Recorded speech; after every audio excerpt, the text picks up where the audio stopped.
Hi guys, hi ನಮಸ್ಕಾರ. ನಾವು ಸುಷುಪ್ತಿ dreamers, ಇದು ಕನ್ನಡದ ಆನ್ಲೈನ್ ಫಿಲ್ಮ್ ಸ್ಕೂಲ್. ನಾನು ಹರೀಶ. ನಮಗೆ ಅಂದರೆ KGF ರಿಲೀಸ್ ಆದಾಗಿಂದನೂ KGF ಸಿನಿಮಾನ ರಿವ್ಯೂ ಮಾಡಿ ಅಂತ ಅಂದ್ಬಿಟ್ಟು ಕೆಲವು ರಿಕ್ವೆಸ್ಟ್ ಬರ್ತಾಯಿತ್ತು. ನಾವು ಒಬ್ಬ ಆಡಿಯನ್ಸ್ ಆಗಿ ಸಿನಿಮಾನ ಅಂದರೆ ಇನ್ನೊಂದು ಸಿನಿಮಾನ ಜಡ್ಜ್ ಮಾಡೋದು, ಕ್ರಿಟಿಕ್ ಮಾಡೋದು, ರಿವ್ಯೂ ಕೊಡೋದು ಎಲ್ಲನೂ ಮಾಡ್ಬೋದು.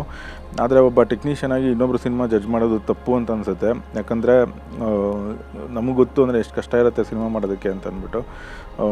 ಇವಾಗ ನಾವು ಇನ್ನೊಬ್ರು ಸಿನಿಮಾನ ಜಡ್ಜ್ ಮಾಡೋ ಬದಲು ನಾವು ಅದು ಒಬ್ಬ ಟೆಕ್ನಿಷಿಯನ್ ಆಗಿ ಆ ಸಿನಿಮಾಯಿಂದ ಏನಾದ್ರು ಕಲಿಬೋದಾ ಅಂತ ಅಂದ್ಬಿಟ್ಟು ನೋಡೋಣ.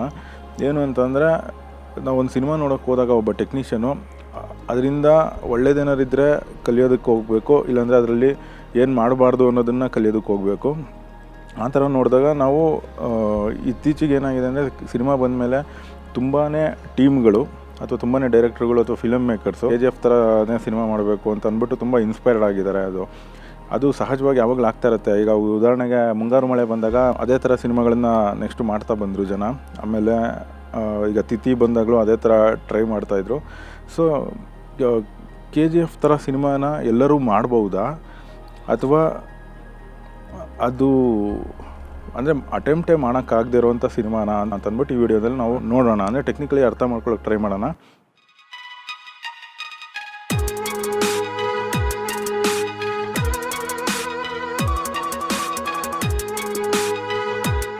ಮೊದಲನೇದಾಗಿ KGF ಥರ ಸಿನಿಮಾವನ್ನು ನಾವು ಮಾಡ್ಬೋದಾ ಅಂತಂದರೆ ಎರಡು ಆನ್ಸರ್ ಅದಕ್ಕೆ. ಒಂದು ಮಾಡ್ಬೋದು, ಇನ್ನೊಂದು ಮಾಡೋಕ್ಕಾಗಲ್ಲ ಅಂತ ಅಂದ್ಬಿಟ್ಟು. ಯಾಕೆ ಅಂತಂದರೆ, KGF ಅಂತಲ್ಲ, ಲೈಫಲ್ಲಿ ಏನೇ ಆಗಲಿ ನೀವು ಮಾಡ್ತೀನಿ ಅಂತ ಅಂದ್ಬಿಟ್ಟು ಹಠ ಹಿಡ್ಕೊಂಡು ಅದಕ್ಕೆ ಬೇಕಾಗಿರೋ ಸ್ಕಿಲ್ಲನ್ನು ಬೆಳೆಸ್ಕೊಂಡಿದ್ರೆ ನೀವು ಯಾವುದೇ ಕೆಲಸ ಆದರೂ ನೀವು ಮಾಡ್ಬೋದು, ಅದು ಅದಕ್ಕಿಂತ ಚೆನ್ನಾಗೂ ಮಾಡ್ಬೋದು. ಸೊ KGF ಥರ ಸಿನಿಮಾ ಮಾಡ್ಬೋದು, ಆಗುತ್ತೆ ಅದು. ಬಟ್ ಮಾಡೋಕ್ಕಾಗಲ್ಲ ಅಂತಲೂ ಯಾಕೆ ಹೇಳೋದು ಅಂದರೆ, ಅದಕ್ಕೆ ತುಂಬ ಫ್ಯಾಕ್ಟರ್ಸು ಸೇರಿಕೊಂಡು KGF ಥರ ಸಿನಿಮಾ ಆಗೋದು. ಉದಾಹರಣೆಗೆ ಬಡ್ಜೆಟ್ಟು, ಅವ್ರಿಗೆ ಈಗ 70-80 ಕೋಟಿ ಆಯಿತು ಅಂತ ಅಂದ್ಬಿಟ್ಟು ಹೇಳ್ತಾರೆ. ಸೊ ಬಜೆಟ್ಟು, ಆ ಲೆವೆಲ್ ಬಜೆಟ್ ನಿಮಗಿದೆಯಾ ಅಂತ ನೋಡಬೇಕು. ಎರಡನೇದು, 2 ವರ್ಷ ಟೈಮ್ ತೊಗೊಂಡಿದ್ದಾರೆ, ಅಷ್ಟು ಟೈಮ್ ನಿಮಗಿದೆಯಾ ಸಿನಿಮಾಗೆ, ಅಷ್ಟು ಟೈಮ್ ಆಗ್ತೀರಾ ಅಂತ ಅಂದ್ಬಿಟ್ಟು ಲೆಕ್ಕ ಬರುತ್ತೆ. ಅದಾದಮೇಲೆ ಅಷ್ಟು ಜನ ವರ್ಕ್ ಮಾಡಿದ್ದಾರೆ, ಅಂದರೆ ಟೆಕ್ನಿಷಿಯನ್ಸು ಎಲ್ಲ ಸೇರಿ ಟೀಮೆಲ್ಲ 100 ಜನ ವರ್ಕ್ ಮಾಡಿರ್ತಾರೆ ಅದು. ಸೊ ನಿಮಗೆ ಆ ತಾಕತ್ತಿದೆಯಾ, ಅಂದರೆ ನೀವು ಅಷ್ಟನ್ನು ಹೊಂದಿಸ್ಕೊಂಡು ಮಾಡೋದಕ್ಕಾಗತ್ತಾ ಅನ್ನೋದು ಹೋಗುತ್ತೆ. ಕೊನೆಯದಾಗಿ ನಮ್ಮ ಓನ್ ಸ್ಕಿಲ್ಲು ನ್ಯಾಕ್ ಅಂತಲೂ ಬರುತ್ತೆ. ಇವಾಗ ಪ್ರಶಾಂತ್ ನೀಲ್ ಅವ್ರಿಗೆ ಅವ್ರಿಗಿರೋ ಸ್ಕಿಲ್ ಆ ಥರ ಇರುತ್ತೆ. ಸೊ ನಿಮ್ಗೆ ಯಾವ ಥರ ಸ್ಕಿಲ್ ಇರುತ್ತೆ ಆ ಥರ ನೀವು ಸಿನಿಮಾ ಅಟೆಂಪ್ಟ್ ಮಾಡಬೇಕು. ಯಾಕಂದರೆ ಈ ಸ್ಕಿಲ್ಲು, ಈ ನ್ಯಾಕು ಹೆಂಗೆ ಬರುತ್ತೆ ಅಂತಂದರೆ, ನಾವು ಬೆಳೆದಿರೋ ವಾತಾವರಣಗಳು ಎಲ್ಲವೂ ಸೇರ್ಕೊಂಡು ಆ ಥರ ಬರುತ್ತೆ. ಉದಾಹರಣೆಗೆ ಈಗ ಬೆಂಗಳೂರಲ್ಲಿ ಹುಟ್ಟು ಬೆಳೆದಿರೋವಂಥ ಒಬ್ಬ ಫಿಲಮ್ ಮೇಕರು. ಸೊ ಅವನೇನು ಮಾಡ್ತಾನೆ, ಬೆಂಗಳೂರಲ್ಲಿ ಹುಟ್ಟು ಬೆಳೆದಿರೋನು ಸ್ವಲ್ಪ ಓದಿದ್ದು ಅಥವಾ ಅವನು ಸಾಫ್ಟ್ವೇರ್ ಆ ಥರ ಕಡೆ ಕೆಲಸ ಮಾಡೋದು ಆ ಥರ ಇದ್ದರೆ ಅವನು ಫಿಲಮ್ ಮೇಕಿಂಗ್ ಸ್ಟೈಲೇ ಬೇರೆ ಇರುತ್ತೆ. ಈಗ ಎಕ್ಸಾಂಪಲಿಗೆ ಪವನ್ ಕುಮಾರ್ ಅವ್ರದ್ದು ವೀಡಿಯೋಸ್ ಹೇಗಿರುತ್ತೆ ಅದು ಬೇರೆ ಥರ ಇರುತ್ತೆ. ನೀವು ಅದನ್ನೇ ಪ್ರೇಮ್ ಅವ್ರದ್ದು ಹೇಗಿರುತ್ತೆ ಅದು ಬೇರೆ ಥರ ಇರುತ್ತೆ. ಅಂದರೆ ಅವ್ರವ್ರು ಬೆಳೆದು ಬಂದಿರೋ ವಾತಾವರಣಗಳು, ಅವರು ನೋಡಿರೋ ರೀತಿ, ಅವರು ಓದಿರೋ ರೀತಿ, ಆಮೇಲೆ ಅವ್ರು ಯಾರ್ಯಾರ ಜೊತೆ ಓಡಾಡ್ತಿರ್ತಾರೆ ಅನ್ನೋದೆಲ್ಲ ಲೆಕ್ಕಕ್ಕೆ ಬರುತ್ತೆ. ಈಗ ಉದಾಹರಣೆಗೆ ನೀವು ಯಾವಾಗಲೂ ಈಗ ಹುಡುಗರ ಜೊತೆ ಓಡಾಡ್ಕೊಂಡಿದ್ದು ಜೋರು ಮಾಡ್ಕೊಂಡು ಆ ಥರ ಇದ್ದರೆ ನೀವು ಟಿಪಿಕಲಿ ಮಾಸ್ ಸಿನಿಮಾ ಅದು ಇದು ಅಂತ ಆ ಥರ ಮಾಡ್ಬೋದು ನಾವು. ಬಟ್ ಅದೇ ನೀವು ಕಾಲೇಜು ಅದು ಇದು ಆ ಥರ ಅಲ್ಲಿ ಹುಡುಗರ ಜೊತೆ ಓಡಾಡ್ಕೊಂಡಿದ್ರೆ ನೀವು ಒಂದು ಸ್ವಲ್ಪ ಈ ಫೀಲ್ ಗುಡ್ ಮೂವೀಸ್ ಅಂತೀವಿ ಆ ಥರ ಅಟೆಂಪ್ಟ್ ಮಾಡ್ಬೋದು. ಅದೇ ಥರ ಪ್ರಶಾಂತ್ ನೀಲ್ ಅವರು ಬೆಳೆದಿರೋ ವಾತಾವರಣಕ್ಕೆ ಅವ್ರಿಗೆ ಯಾವ ಥರ ಬೇಕೋ ಆ ಥರ ಸಿನಿಮಾ ಅವ್ರು ಮಾಡ್ತಾರೆ. ನೀವು ನಿಮಗೆ ಆಗಬೇಕೋ ಆ ಥರ ಸಿನಿಮಾಗಳನ್ನ ಮಾಡಬೇಕು. ಅಂದರೆ ನಿಮಗೆ ಒಂದು ಸ್ಟೈಲ್ ಅಂತಿರಬೇಕು. ಅಂದರೆ ನನ್ನ ಸ್ಟೈಲ್ ಆಫ್ ಫಿಲಮ್ ಮೇಕಿಂಗ್ ಇದು, ಸೊ ನಾನು ಇದಕ್ಕೆ ಸ್ಟಿಕ್ ಆಗ್ತೀನಿ, ಯಾಕಂದ್ರೆ ನನಗೆ ಇದು ಚೆನ್ನಾಗಿ ಗೊತ್ತು. ಸಪೋಸ್ ನನಗೆ ಬರದೇ ಇರೋದು ಅಟೆಂಪ್ಟ್ ಮಾಡೋಕ್ಕೋರೆ ಫೇಲ್ ಆಗೋ ಚಾನ್ಸಸ್ ಇರುತ್ತೆ ಅಂತಂದ್ಬಿಟ್ಟು ನಮ್ಗೆ ಗೊತ್ತಿರಬೇಕು. ಈಗ ಪ್ರಶಾಂತ್ ನೀಲ್ ಅವ್ರಿಗೆ ನೀವು ಒಂದು ಆರ್ಟ್ ಸಿನಿಮಾ ಮಾಡುವಂತ ಕೊಟ್ಟರೆ ಪ್ರಾಬ್ಲಿ ಅವ್ರು ಫೇಲ್ ಆಗ್ಬೋದೇನೋ. ಅದೇ ಗಿರೀಶ್ ಕಾಸರಳ್ಳಿ ಅವ್ರಿಗೆ ಟಿಪಿಕಲಿ ಕಮರ್ಷಿಯಲ್ ಸಿನಿಮಾ ಮಾಡು ಅಂದರೆ ಅವ್ರು ಫೇಲ್ ಆಗ್ಬೋದು, ಗೊತ್ತಿಲ್ಲ ಅದು. ಅಂದರೆ ಮಾಡ್ಬೋದು, ನೀಟಾಗಿ ಮಾಡ್ಬೋದು, ಬಟ್ ಅವ್ರದ್ದೇ ಸ್ಟೈಲ್ ಅಂತ ಏನಿದೆ ಅದರಲ್ಲಿ ಮಾಡಿದಾಗ ಸಕ್ಸೀಡ್ ಹಾಕ್ಕೊಂಡು ಹೋಗಿರ್ತಾರೆ. ಈಗ ಎಕ್ಸಾಂಪಲ್ಗೆ ಪುಟ್ಟಣ್ಣ ಕಣಗಾಲ್ ಅವರು ಆ್ಯಂಟಿ ಸೋಷಿಯಲ್ ಸಿನಿಮಾಗಳನ್ನು ಮಾಡ್ತಿದ್ರು, ಅಥವಾ ಫೀಮೇಲ್ ಓರಿಯೆಂಟೆಡ್ ಸಿನಿಮಾಗಳನ್ನು ಮಾಡ್ತಿದ್ರು. ಸೊ ಆ ಥರ ಇದ್ದಾಗ ಅವ್ರಿಗೆ ಅದು ಚೆನ್ನಾಗಿ ಬರ್ತಿತ್ತು, ಅವ್ರು ಅದನ್ನು ಕಂಟಿನ್ಯೂ ಮಾಡ್ಕೊಂಡು ಹೋದರು. ದಿನೇಶ್ ಬಾಬು ಅವರು, ಸುನಿಲ್ ಕುಮಾರ್ ದೇಸಾಯಿ ಅವರು ಥ್ರಿಲ್ಲರ್ಗಳನ್ನು ಚೆನ್ನಾಗಿ ಮಾಡ್ತಾರೆ, ಅವರು ಅದನ್ನು ಮಾಡ್ಕೊಂಡು ಹೋಗ್ತಾರೆ. ಯೋಗರಾಜ್ ಭಟ್ ಅವರು ಲವ್ ಓರಿಯೆಂಟೆಡ್ ಮಾಡ್ಕೊಂಡು ಹೋಗ್ತಾರೆ. ಸೊ ಹಿಂಗೆ ಏನು ಅಂತಂದರೆ ಒಬ್ಬೊಬ್ರದ್ದು ಒಂದೊಂದು ಸ್ಟೈಲ್ ಇದೆ, ಅವರು ಅದಕ್ಕೆ ಫಿಕ್ಸ್ ಆಗಬೇಕು. ಇಲ್ಲ ನೀವು ಎಲ್ಲ ಥರ ಸಿನಿಮಾಗಳನ್ನು ಟ್ರೈ ಮಾಡ್ತೀರಾ ಅಂದರೆ ಅದು ನಿಮ್ಮ ಕೇಪಬಿಲಿಟಿ ನೀವು ಮಾಡ್ಬೋದು.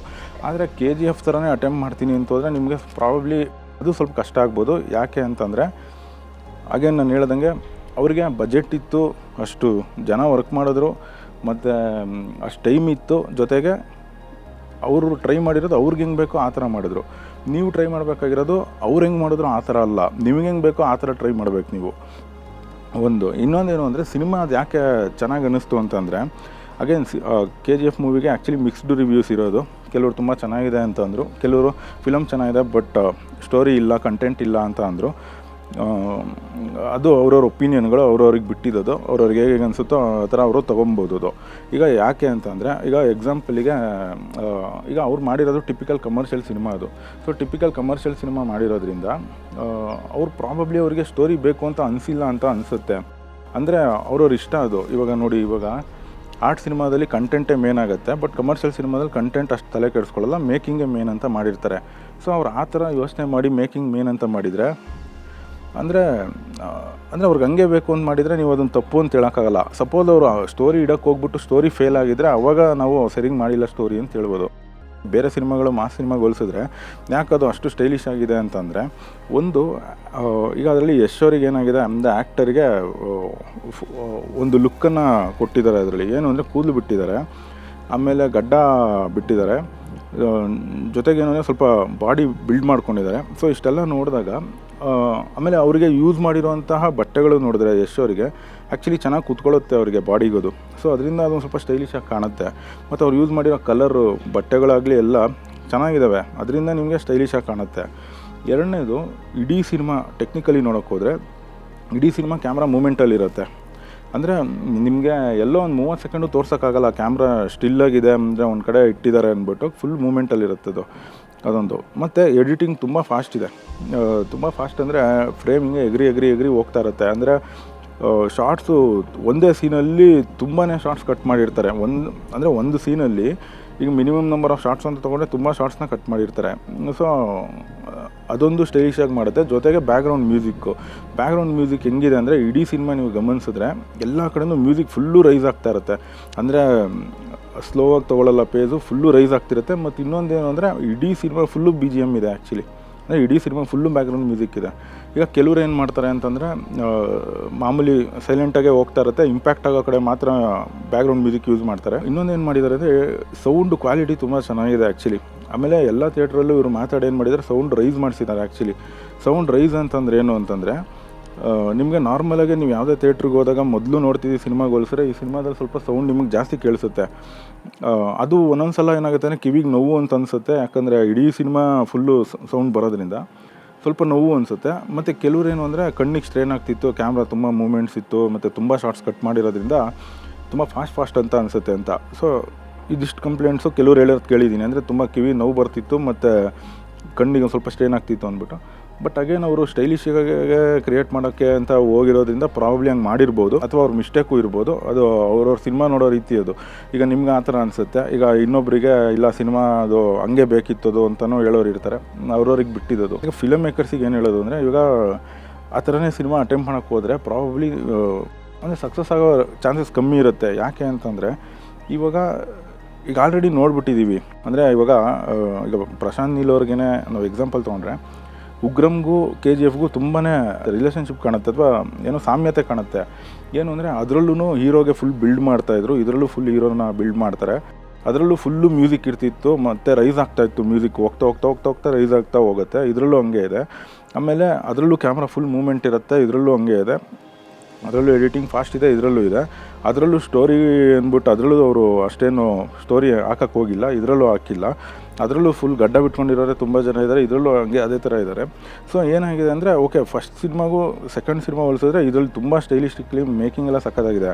ಬಟ್ ಏನು ಅಂದರೆ, ಬೇರೆಯವರು ಇದೇ ಥರ ಅಟೆಂಪ್ಟ್ ಮಾಡೋಕ್ಕೆ ಹೋದರೆ, ಅಂದರೆ ನೀವು ಫಿಲಮ್ ಮೇಕರ್ಸ್ ಹೊಸಬರು ಇದ್ದು ನಾನು ಹಿಂಗೆ ಅಟೆಂಪ್ಟ್ ಮಾಡ್ತೀನಿ ಅಂತಂದರೆ ಪ್ರಾಬಬ್ಲಿ ಗೆಲ್ಲಲ್ಲ. ಯಾಕೆ ಅಂತಂದರೆ ಆಲ್ರೆಡಿ ನೋಡಿಬಿಟ್ಟಿದ್ದಾರೆ, ನೀವು ಅದಕ್ಕಿಂತ ಸಕ್ಕತ್ತಾಗಿ ಮಾಡಬೇಕಾಗತ್ತೆ ಮಾಡಿದ್ರೆ. ಆ್ಯಕ್ಚುಲಿ ಹೇಳಬೇಕು ಅಂದರೆ KGF ಅವ್ರಿಗೇನೆ ಅದೇ ಟೀಮಿಗೆ KGF 2ನ ಇದೇ ಥರ ಇಟ್ಟರೆ ಅಗೇನ್ ಪ್ರಾಬ್ಲಮ್ಮೇ. ಯಾಕೆ ಅಂತಂದರೆ ಆಲ್ರೆಡಿ ಎಲ್ಲ ಮೇಕಿಂಗ್ ಎಲ್ಲ ಇದ್ರಲ್ಲಿ ನೋಡಿಬಿಟ್ಟಿದ್ದಾರೆ, ಇದು ಮತ್ತು ಉಗ್ರಮಲ್ಲಿ. ಸೊ ನೆಕ್ಸ್ಟ್ ಅವ್ರು ಏನಾದ್ರು ಡಿಫ್ರೆಂಟ್ ಅಟೆಂಪ್ಟ್ ಮಾಡಬೇಕಾಗತ್ತೆ, ಸ್ಟೋರಿ ಒಂದು ಸ್ವಲ್ಪ ಹಾಕ್ಲೇಬೇಕಾಗತ್ತೆ. ಯಾರನ್ನು ಫಾಲೋ ಮಾಡಬೇಡಿ, ಯಾರನ್ನು ಕಾಪಿ ಮಾಡೋದು ಅಥವಾ ಪ್ರಾಬ್ಲಿ ಇನ್ಸ್ಪೈರ್ ಆಗಿರುತ್ತೆ. ಯಾಕಂದರೆ ಥಿಯೇಟ್ರಲ್ಲಿ ನೋಡಿದಾಗ ವಿಸಿಲ್ಗಳು ಮತ್ತು ರೈಸ್ ಆಗ್ತಿರುತ್ತೆ ಮ್ಯೂಸಿಕ್ಕು, ಮತ್ತು ಆ ಬಿಲ್ಡಪ್ಪು ಹೀರೋಗಳಿಗೆ, ಆಮೇಲೆ ಎಲ್ಲನೂ ನೋಡಿದಾಗ ನಿಮಗೆ ವಾವ್ ನಾನು ಹಂಗೆ ಮಾಡಬೇಕು ಅನಿಸುತ್ತೆ. ಬಟ್ ಅದು ಬಜೆಟ್ ಮೇಲೆ ಹೋಗುತ್ತದು. ನೋಡಿ ಇವಾಗ ಅವ್ರು ಕಲರ್ ಗ್ರೇಡಿಂಗ್ ಇದೆ, ಇನ್ನೊಂದು ಕಲರ್ ಗ್ರೇಡಿಂಗ್ ಕೂಡ ಇಂಗ್ಲೀಷ್ ಮೂವಿಗೆ ಮಾಡಿಸಿರೋ ಥರ ಮಾಡಿಸಿದ್ದಾರೆ. ನಿಮ್ಗೆ ಅವಕ್ಕೆಲ್ಲ ಜಾಸ್ತಿ ಖರ್ಚು ಬೀಳುತ್ತೆ. ನೀವು ನಾರ್ಮಲ್ ಬಜೆಟಲ್ಲಿ ಅದನ್ನು ಆ ಥರ ಮಾಡಿಸ್ತೀವಿ ಅಂತಂದರೆ ಜಾಸ್ತಿ ಖರ್ಚಾಗುತ್ತೆ. ಪ್ರತಿ ಸಲ ಒಂದೊಂದು ಫಿಲಮ್ ಬಂದಾಗ ಅದೇ ಥರ ಸಿನಿಮಾಗಳನ್ನು ಮಾಡೋದಕ್ಕೆ ಅಟೆಂಪ್ಟ್ ಮಾಡ್ತಾ ಹೋಗ್ತಾರೆ, ಬಿಕಾಸ್ ಅದು ಗೆಲ್ತು ಅಥವಾ ಅದು ಚೆನ್ನಾಗಿದೆ ಅಂತ. ಅದು ಹಂಗೆ ಆಗಲೇಬಾರ್ದು. ಅಂದರೆ ನಮ್ಮದೊಂದು ಸ್ಟೈಲ್ ಅಂತ ನಾವು ಫಿಕ್ಸ್ ಮಾಡ್ಕೊಂಬಿಡ್ಬೇಕು. ಅಂದರೆ ಓಕೆ ನನಗಿದು ಚೆನ್ನಾಗಿ ಬರುತ್ತೆ, ಸೊ ನಾನು ಇದನ್ನೇ ಅಟೆಂಪ್ಟ್ ಮಾಡ್ತೀನಿ. ಮಧ್ಯದಲ್ಲಿ ಬೇರೆ ಯಾವುದೇ ಸಿನಿಮಾ ಬಂದು ಗೆಲ್ಲಿ ಸೋಲ್ಲಿ ಏನೇ ಮಾಡಲಿ ನನಗೂ ಅದಕ್ಕೂ ಸಂಬಂಧ ಇಲ್ಲ. ನನ್ನದು ಕೆಲಸ ನಾನು ಕಾನ್ಸಂಟ್ರೇಟ್ ಮಾಡ್ತೀನಿ, ನಾನು ನನ್ನ ಸ್ಟೈಲನ್ನು ನಾನು ಫಿಕ್ಸ್ ಆಗ್ತೀನಿ ಅಂತ ಹೋಗ್ಬೇಕಾಗತ್ತೆ. ಇನ್ನೊಂದೇನು ಅಂತಂದರೆ ನಾವು ಇಂಡಿಪೆಂಡೆಂಟ್ ಸಿನಿಮಾ ನಾವು ಒಂದು ಸಿನಿಮಾ ಮಾಡ್ತಾಯಿದ್ದೀವಿ. ಅದು ಆಲ್ರೆಡಿ ನಾವು ಫೇಸ್ಬುಕ್ಕಲ್ಲೆಲ್ಲನೂ ಅದನ್ನು ಅನೌನ್ಸ್ ಮಾಡ್ಕೊಂಡಿದ್ದೀವಿ. ಮೂವಿ ಟೈಟಲ್ ಬಂದ್ಬಿಟ್ಟು ಸೋಹಮ್ ಅಂತ ಅಂದ್ಬಿಟ್ಟು ನಾವು ಡಿಸ್ಕ್ರಿಪ್ಷನಲ್ಲಿ ಲಿಂಕ್ ಹಾಕಿರ್ತೀವಿ. ಅಂದರೆ ಫೇಸ್ಬುಕ್ಕು ಮತ್ತು ಎಲ್ಲದರದ್ದು ಲಿಂಕ್ ಹಾಕಿರ್ತೀವಿ. ಹೋಗಿ ನೀವು ಅಲ್ಲಿ ನಮ್ಮನ್ನು ಕಾಂಟ್ಯಾಕ್ಟ್ ಮಾಡ್ಬೋದು, ಮಾತಾಡಿಸ್ಬೋದು. ಇನ್ನೊಂದೇನು ಅಂದರೆ ಇಂಡಿಪೆಂಡೆಂಟ್ ಸಿನಿಮಾಗಳಿಗೆ ಅಂದರೆ ಸಪೋರ್ಟ್ ಮಾಡಿ. ಯಾವುದೇ ಸಿನಿಮಾ ಆಗಲಿ ಇಂಡಿಪೆಂಡೆಂಟ್ ಸಿನಿಮಾಗಳಿಗೆ ಸಪೋರ್ಟ್ ಮಾಡಿ, ದೊಡ್ಡ ಬಜೆಟ್ ಸಿನಿಮಾಗಳಿಗೂ ಸಪೋರ್ಟ್ ಮಾಡಿ. ಅಲ್ಟಿಮೇಟ್ಲಿ ಎಲ್ಲ ಕನ್ನಡ ಸಿನಿಮಾಗಳೇ. ಸೊ ಈ ವಿಡಿಯೋ ಇಷ್ಟ ಆಗಿದೆ ನಿಮಗೆ ಲೈಕ್ ಮಾಡಿ, ಇಷ್ಟ ಆಗಿಲ್ಲ ಅಂದರೆ ಯಾಕೆ ಇಷ್ಟ ಆಗಿಲ್ಲ ಒಂದು ಕಮೆಂಟ್ ಮಾಡಿ. ನಮ್ಮ ವೀಡಿಯೋಗಳ ರೆಗ್ಯುಲರ್ ಅಪ್ಡೇಟ್ಸ್ಗಾಗಿ ಸಬ್ಸ್ಕ್ರೈಬ್ ಮಾಡ್ಕೊಳ್ಳಿ. ಇದು ಹೆಚ್ಚಿನ ವೀಡಿಯೋಗಳ ಜೊತೆಗೆ ಹೀಗೆ ಬರ್ತಾ ಇರ್ತೀವಿ, ನೋಡ್ತಾ ಇರಿ. ನಾವು ಸುಷುಪ್ತಿ ಡ್ರೀಮರ್ಸ್, ಇದು ಕನ್ನಡದ ಆನ್ಲೈನ್ ಫಿಲ್ಮ್ ಸ್ಕೂಲ್. ನಾನು ಹರೀಶ.